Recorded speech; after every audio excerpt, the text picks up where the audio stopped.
मेरे प्यारे मित्रों, आरती की क्षर से अक्षर यात्रा में आप सभी का स्वागत है। आइए सुनते हैं उसका अगला भाग। डगमगाते डग, डगर डगर नगर नगर, जाग जा ऐ मुसाफिर, क्यों भागता दर बदर। इस पहर उस पहर, हर पहर चारों पहर, दौड़ता ही जा रहा क्यों तू शहर शहर। बिंदु भी तो सिंधु है, क्या तुझे दिखता नहीं। बैठ सागर तट, सुन क्या कह रही लहर लहर। आखिर कहाँ भागे जा रहे हैं हम, आखिर क्या पाना चाह रहे हैं हम। कैसे हम अपनी आत्मा से, जिसकी अग्नि से हम चल रहे हैं, जिसकी अग्नि से हम देख रहे हैं, जिसकी अग्नि से हम बोल रहे हैं, जिसकी अग्नि से हम हर कर्म कर रहे हैं, कैसे कैसे उसी आधार को हम भूल सकते हैं। आखिर कैसे हमें इसका विस्मरण हो गया। साथियों, इस भागम भाग में ऐसा नहीं है कि हमें अपनी आत्मा की पुकार सुनाई नहीं देती। समय समय पर हमें हमारी आत्मा खींचती है, हमें पुकारती है, क्योंकि आत्मा हमारा स्वभाव है। लेकिन हम उसकी आवाज को, उसकी पुकार को अनसुना करके उससे दूर दूर, बहुत दूर भागे चले जा रहे हैं कि नौकरी लग जाए तब शांति से बैठकर ध्यान करेंगे। फिर लगता है बस शादी हो जाए, घर बस जाए, फिर ध्यान करेंगे। फिर सोचते हैं बच्चे हो जाएं, फिर शांति से बैठकर ध्यान करेंगे। ऐसा करते करते हम अपनी सारी ऊर्जा खो चुके होते हैं।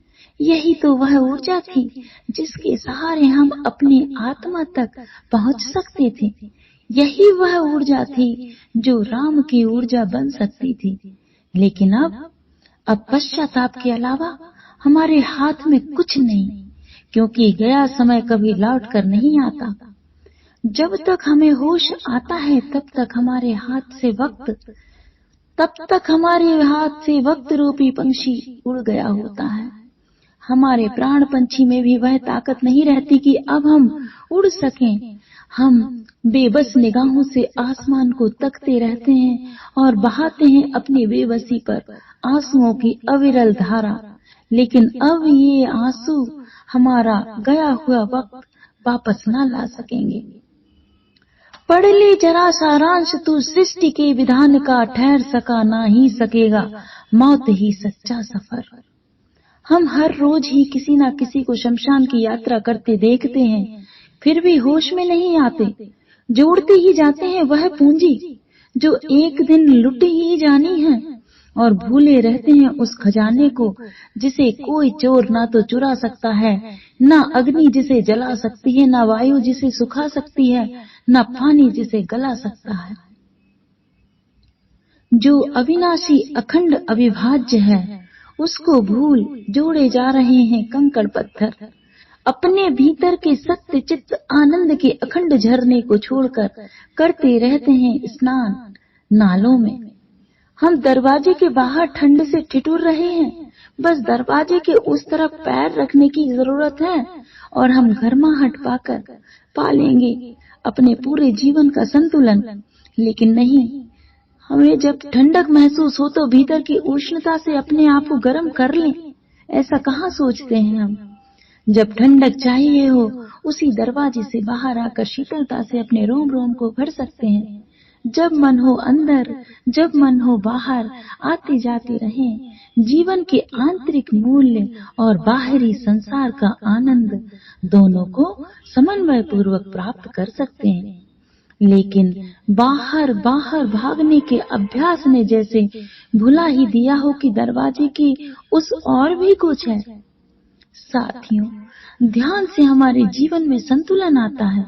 हम जीवन को पूर्ण समग्रता में जी पाते हैं। जिस प्रकार एक वृक्ष की जड़ और बाहर उसके फूल पत्ती आदि दोनों से मिलकर पूर्ण वृक्ष कहलाता है, उसी प्रकार हमारा आंतरिक और बाहरी जीवन मिलकर हम समग्र होते हैं। साथियों, आओ ध्यान करें और जीवन में संतुलन लाएं। जीवन को पूर्ण समग्रता में जिएं। हमारे सामने बैंक का वैभव भी है और बाजार की रौनक भी है। यदि हम सारे समय बाजार में ही घूमते रहेंगे तो हमारी जेब खाली हो जाएगी और इस तरह हमें खाली जेब होने पर मानसिक तनाव होगा। यदि हम बैंक नहीं गए तो खजाने से हमारा संबंध टूट जाएगा। इससे बाजार में तनाव उत्पन्न होगा। इसके लिए बैंक जाते रहें। बैंक हमारी आत्मा का कभी भी खत्म न होने वाला खजाना है। बैंक हमारी आत्मा है जो अनंत ऊर्जा का स्रोत है। बाजार हमारे बाहर का जीवन है। यदि हम बाहर के जीवन को समृद्ध बनाना चाहते हैं तो जरूरी है कि हम अपनी आत्मा रूपी बैंक से जुड़े रहें। आजकल लोग ध्यान को पलायन समझते हैं और भौतिक दुनिया से अपना संबंध तोड़ लेते हैं। लेकिन साथियों, ध्यान हमें आधा अधूरा नहीं बनाता। ध्यान बनाता है हमें पूर्ण। जब ईश्वर ने हमें पूर्णता प्रदान की है तो हम आधे अधूरे क्यों रहें? आओ ध्यान करें।